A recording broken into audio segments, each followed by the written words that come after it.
ölməyəcəm. Çəkəcəm silahı başıma bir mərmiyə. Ölməyəcəm yarın halını mən görüm deyə. Oldu nələr bu yarım sevgi yalın dastanında qaldı mənə.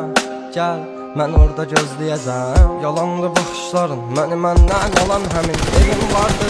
Səninlə qavrulacaq bu ürəyim. Teninə toxunduğun bir özgəydi o əllərin. Sənsizliyi yazar bu əl qazar məzar gələcəyimi.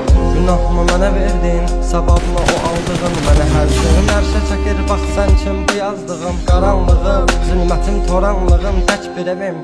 Sən idin alan məndən ittibatlı gülüşləri. Dərinlərdə yaz vardı, gözlərində yaş qaldı. Taqət məndən yarım çox yorulmuşam. Dünənin qaranlığında, sabahın bir şəfəqində. Hər şey alındığımdan ağrımla çox oyanmışam. Sevginə deyil bu yollar, ölümlə burun burunayam. Mən sən anlamırsan, anlayacaq çox adamım var.